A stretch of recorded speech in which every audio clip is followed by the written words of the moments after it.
What's going on, guys? It's Danny from Slow Restoration, and we are back to work on the rusty Dodge. It's actually not so rusty now, so it's actually sitting over there. We did get the rockers and cab corners completely finished up, painted. I didn't film any of that, and it's not really something I so much do here. We do more metal and fab work than that type of thing. It's just kind of touch up. So yeah, it is what it is. It's done. It matches pretty good. We have a couple repairs to do to the bed here. Of course, this had that fifth wheel, so we're going to weld a plate on. I'll trim this up, weld a plate on to fill that up, and they had the safety hooks over here, and it did have a small rust hole here. So just a couple plates. We'll make something up, go ahead and just weld them in. This bed's pretty rough, so I think he plans on replacing the bed at some point. So we're just gonna do enough to cover this so it's not, you know, stuff falling through the bed when he tries to haul it. And again, this side here, yeah, the bed rail is completely gone, and it has other issues around the wheel well, like they all do, and it's just not worth putting a ton of money into this bed.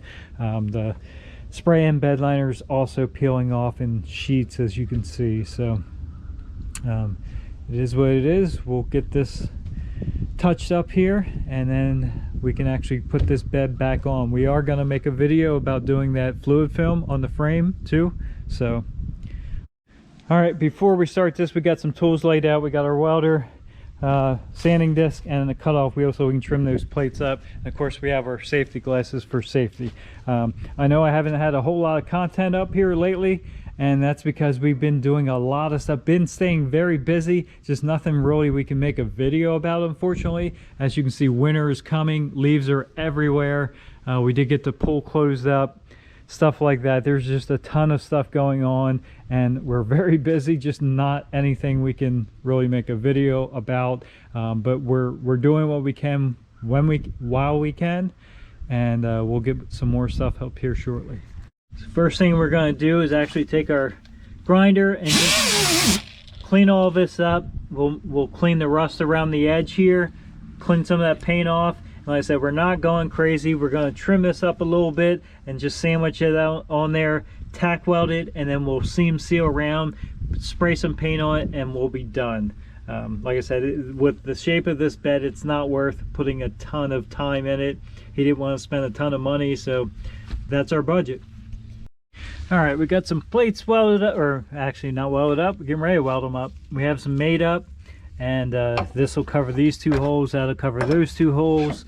That'll do our rust hole, and this piece we'll put on from underneath, but it'll also cover this hole.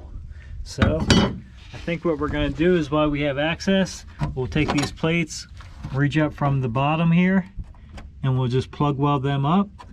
That'll take care of the safety chain holes, and then I think we can reach over and do the same thing for the rust hole also. And again, we're not going to go crazy here. The metal is actually soft. It's just a rusty old bed, so we're going to tack it in there. We're going to seam seal it, and that'll be good. That hole, we'll have to figure out, maybe we can slip that piece down through there and tack something to it so we can pull up on it, get some welds, and then we'll hammer and dolly that around a little bit. All right, we got that plate lifted up from the bottom, a couple of tacks on it, and as you can see, we kind of blew through a little bit there. That's fine, the plate still covers it. A trick on welding thinner metal like this is this plate is actually pretty thick, so we can actually start our weld on the thicker plate and just kind of roll over to the thinner metal and just kind of I'm not going to weld here, but we'll just kind of come over and just tap the thinner metal and just kind of fuse that in and concentrate our heat on the plate. So we'll go ahead and do that, but that's definitely a trick when you're welding thinner, kind of rustier, delicate metal. If you have a thicker piece, concentrate the heat on that and roll over to it. And as you can see there, we just kind of plug welded them up. We can hit that with the grinder. We won't even have to seam seal them. They're good. We could grind them off and it would be completely flush. So we'll grind them down a little bit, just knock the high spots off, throw some paint on, and we're good. So we'll go ahead and finish this side up, and we'll also attempt that rusty spot. Might be a little bit trickier. It probably won't be that clean because it is a lot rustier metal, but we'll give it a shot. Got that one welded up, and we got this one tacked in. Again, we'll tack and be as gentle as we can so we don't blow through, but it's closing the hole up, so that's what we want. We'll keep working on it. All right, so overall that didn't turn out half bad. It's nice and solid now. Okay, so like I said, we'll clean that up a little bit and seam seal around. These look good. Now we just have to tackle that fifth wheel hole or gooseneck, whatever. I don't know what you call them. I think it's actually a gooseneck. I got this plate made up roughly. I was gonna try and cut a perfect circle and recess it in there, but with the begged contour and this metal being that thick, you'd never be able to get that. So we're just gonna hammer and dolly that to sink in to this level, or actually this bottom level, and then like I said, we'll seam seal around, and that'll actually be a nice fix for that. Now I can't reach in. I can reach in from the side and hold this up, but I'm here by myself and I won't be able to tack weld it. So I think what we're gonna do is actually we'll take our ground wire here. We'll go ahead and ground that plate. I'll take a scrap piece on here, tack this onto the center, and then I'll actually put that underneath. I can reach down through the hole, lift that up, and then tack weld it in there. All right, we have just one small tack weld on there. That'll hold that, and we'll throw this underneath. I'll reach down through there, pick it up, and then we'll go ahead and tack around the edge. All right, with that piece down there, I think you can see down in there, I'm just gonna reach down, pull this up, and we can just position that where we need it to be. We'll use that tab to hook our ground trap to for now too, and then we'll hammer and dolly that around. I think it'll be a pretty nice fix. We have it tacked in place. Now we'll go ahead and weld.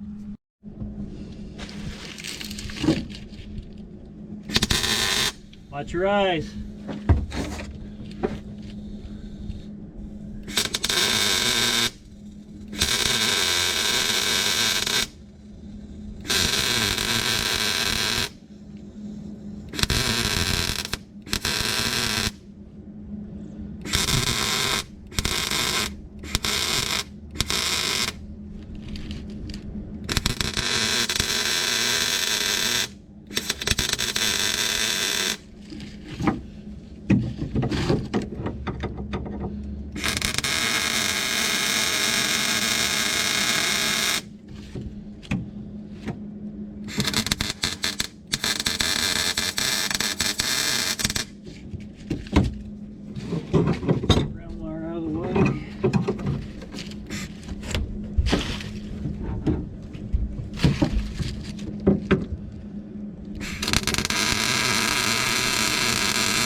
Alright, now we have that tacked in. Now we can start hammering and dollying these upper ribs down. We'll leave that center tab on there just for now so we can keep our ground trap on it. But, whoops. So that's obviously not going to work. So let me go ahead and get that hammered down. Alright, we got most of it. We still have like a quarter. And as you can see, I just kind of hammered that down. We're pretty close over here. So we'll just run our bead right around, and again, that'll be a nice repair for a budget repair. There, we got it all welded up, ground down. Like I said, we'll smear some seam seal around, hit that with some paint, and that will be good. There's no holes in the bed for stuff to fall through, and we'll get ready to reinstall this bed on the truck. All right, the John Deere again makes easy work of putting the bed on. We got to finish lining it up. It's really close, but it's sitting back on the truck. Let's line it up and get some bolts in, throw the tail lights back in. We'll do a little quick cleanup and call the customer. All right, that's it for the rusty Dodge. Not so rusty anymore. Rockers look good. Nice brand new metal. Bye bye Dodge.